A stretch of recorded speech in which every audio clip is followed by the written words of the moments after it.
de notre Seigneur Jésus-Christ, l'amour de Dieu le Père, la communion du Saint-Esprit soit avec vous. Je bénis le Seigneur encore une fois de plus qui me permet de partager sa parole avec vous aujourd'hui. Je voudrais méditer avec vous dans le livre d'Exode chapitre 3, le verset 13 à 14. Exode chapitre 3, le verset 13 à 14. Je vais lire. Moïse dit à Dieu, « J'irai donc vers les enfants d'Israël et je leur dirai, le Dieu de vos pères m'envoie vers vous. Mais s'ils me demandent quel est son nom, que leur répondrai-je » Verset 14, Dieu dit à Moïse, « Je suis celui qui suis. » Et il ajouta, « C'est ainsi que tu répondras aux enfants d'Israël. Celui qui s'appelle Je suis m'a envoyé vers vous. » Parole du Seigneur. Bien-aimés dans le Seigneur, je voudrais intituler ce sermon, « Quel est le nom de ton Dieu ?» Quel est le nom de ton Dieu? Est-ce que tu connais parfaitement ton Dieu? Est-ce que tu peux parler de ton Dieu avec assurance parce que tu connais de qui il est question? Quel est le nom de ton Dieu? J'ai pris ce texte parlant de Moïse. Je voudrais d'abord nous donner un bref aperçu de la connaissance de Moïse. Moïse est né en Égypte lorsque les enfants d'Israël étaient esclaves en Égypte. Et à la période de la naissance de Moïse, Pharaon, qui était le roi d'Égypte, avait ordonné qu'on fasse tuer tous les nouveau-nés hébreux. Mais par la grâce de Dieu, lorsque la maman de Moïse a donné naissance à son fils qui est Moïse, elle l'a caché pendant 3 mois. Mais elle ne pouvait plus continuer de cacher Moïse. C'est pour ça qu'elle va décider, ou alors c'est ainsi qu'elle va décider d'aller déposer Moïse au-dessus de l'eau. La fille de Pharaon, que le roi d'Égypte, va entrer en contact avec Moïse. Elle va récupérer Moïse. Myriam, qui est la sœur de Moïse, va s'approcher de la fille de Pharaon et elle va demander, « Voudrais-tu que je te cherche une nourrice pour qu'elle prenne charge de ton enfant ?»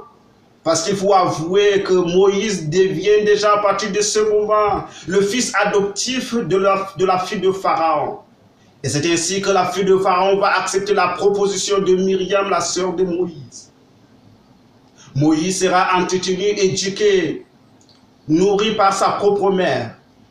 Ce qui veut dire que Moïse avait la culture, la connaissance de Dieu des enfants d'Israël. Il avait la connaissance de Dieu d'Abraham, Dieu d'Isaac, Dieu de Jacob, qui sont ses parents. Mais c'était une connaissance superficielle, basée sur l'histoire ou sur la parole de Dieu. Mais il n'avait pas fait l'expérience profonde et personnelle avec son Dieu.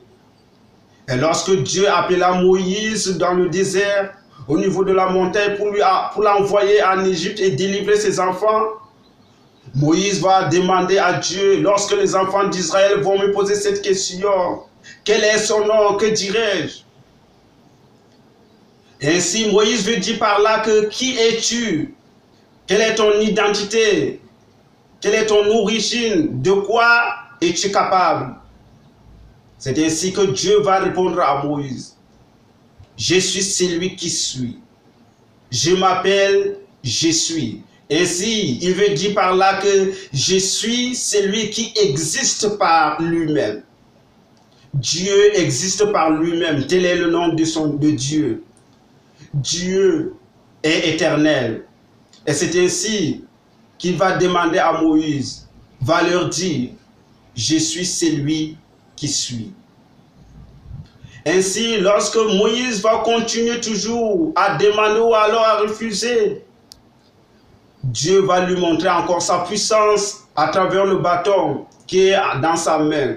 Jette ton bâton. Et lorsque Moïse jeta le bâton se transforma en serpent. Et Dieu lui demande de ressaisir le bâton ou bien le serpent redevient le bâton. Ainsi, il dit à Moïse, va, montre ça aux enfants d'Israël et dis-leur que je suis l'Éternel, le Dieu de vos pères, le Dieu de Jacob, le Dieu d'Abraham, le Dieu de Jacob, le Dieu d'Isaac. Ainsi, Dieu a montré encore, ou alors a donné de manière parfaite, ou bien complète, la réponse à la question de Moïse. Dieu est éternel, Dieu existe par lui-même. Dieu n'a pas de commencement ni de fin. Dieu est capable de tout. Ainsi, Moïse va comprendre déjà de quoi il est question. Moïse va commencer à faire l'expérience personnelle avec son Dieu. Moïse ne va pas seulement se limiter au niveau de la connaissance donnée par ses parents, c'est-à-dire de la connaissance de Dieu de ses parents, mais il va faire sa propre expérience avec son Dieu. Ainsi, frères et sœurs, je voudrais te poser la même question aujourd'hui. Quel est le nom de ton Dieu? Quel est le nom de ton Dieu? Est-ce que tu connais ton Dieu? Est-ce que tu as l'expérience profonde avec ton Dieu? Peux-tu parler de ton Dieu avec assurance? Parce que la connaissance de notre Dieu est d'une importance capitale dans notre vie. Non seulement sur la terre, mais pour la vie éternelle. C'est pourquoi Jésus de lui-même déclare dans Jean chapitre 17, le verset 3. Car la vie éternelle, c'est qu'ils te connaissent, toi, le seul vrai Dieu. Et c'est lui que tu as envoyé, Jésus-Christ. Ainsi, nous ne pouvons pas avoir la vie éternelle sans la connaissance parfaite de notre Dieu. Mais que veut dire connaître Dieu? Ainsi, peut-être on peut se poser la question comme Moïse, qui es-tu réellement? Parce que Moïse avait entendu parler de Dieu, mais il demandait quel est ton nom? La connaissance ou alors la vie éternelle qui s'obtient par la connaissance parfaite de notre Dieu ne se limite pas seulement au niveau de nom, mais nous avons besoin d'aller encore plus en profondeur. Nous avons besoin de marcher avec Dieu. Et c'est ainsi que la Bible nous dit, dans 1 Samuel chapitre 2, le verset 12, que les enfants d'Élie ne connaissaient pas Dieu. Mais comment les enfants d'Élie ne connaissaient pas Dieu alors qu'ils travaillaient à l'église, ils travaillaient dans le temple chaque jour? Ce sont eux-mêmes qui donnaient d'ailleurs les sacrifices à Dieu. Mais comment est-ce que la Bible dit qu'ils ne connaissaient pas Dieu? Oui, frères et sœurs, parce que la Bible dit que les enfants d'Élie étaient pervers. Ils faisaient d'abominations dans le temple. Ils l'arrachaient par force. Et ils couchaient même avec les femmes dans le temple. C'est pourquoi ils étaient pervers. Ils ne connaissaient pas Dieu. Ils se sont limités au niveau de nom. Mais ils n'avaient pas la connaissance parfaite de l'expérience personnelle avec Dieu. Ainsi, la connaissance de Dieu ne se limite pas au niveau de nom. C'est pourquoi Jésus va déclarer dans Matthieu 7, le verset 21, « Ce n'est pas tous ceux qui m'appellent Seigneur, Seigneur qui entreront tous dans le royaume de mon Père, mais ceux-là, ceux qui font la volonté de mon Père. » Ainsi, frères et sœurs, la connaissance de Dieu, c'est la foi, c'est la fidélité à sa parole par la foi. Ainsi, nous obtenons la grâce de Dieu par notre foi.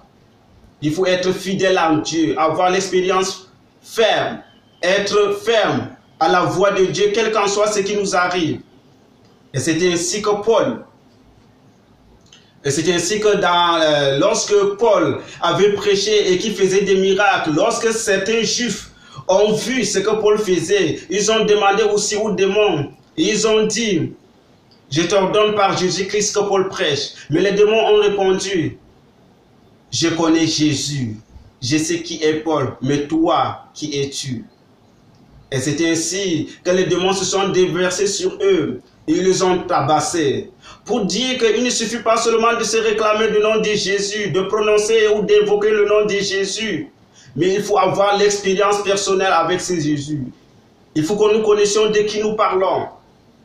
Car quiconque invoquera le nom du Seigneur sera sauvé, nous dit la Bible. Ainsi, par la connaissance de notre Dieu, lorsque nous connaissons parfaitement notre Dieu et que nous invoquons le nom de notre Dieu, nous sommes sauvés. Frères et sœurs, je voudrais qu'on fasse l'expérience personnelle avec notre Dieu. Par l'étude de sa parole et en étant fidèle à sa parole.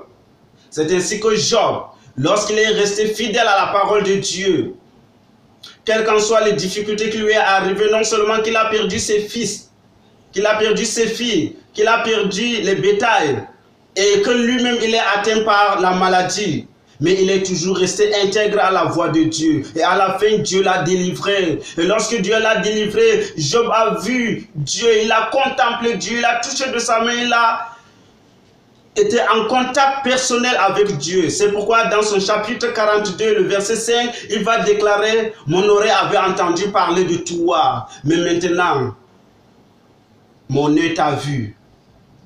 Ainsi, frères et sœurs, nous pouvons connaître notre Dieu à travers les difficultés qui nous arrivent. Et lorsque nous restons fermes à la voix du Seigneur, quelles qu'en soient les difficultés qui nous arrivent et que nous restons fermes, Dieu certainement il va nous délivrer. Ainsi nous aurons l'expérience personnelle avec notre Dieu à travers cette affliction. C'est de ça qu'il est question, la connaissance de notre Dieu. Quel est le nom de ton Dieu? Connais-tu ton Dieu? La vie éternelle, c'est qu'ils te connaissent, toi le seul vrai Dieu, et c'est lui que tu as envoyé, Jésus-Christ.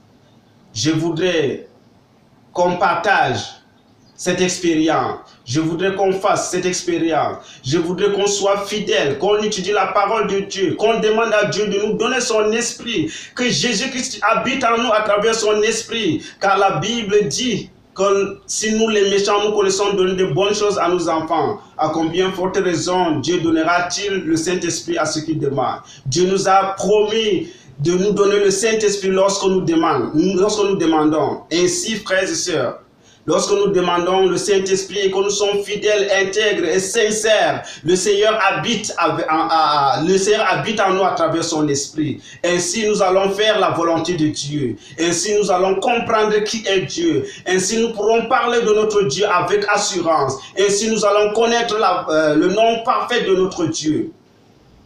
Que le Seigneur nous bénisse et qu'il bénisse sa parole. Amen.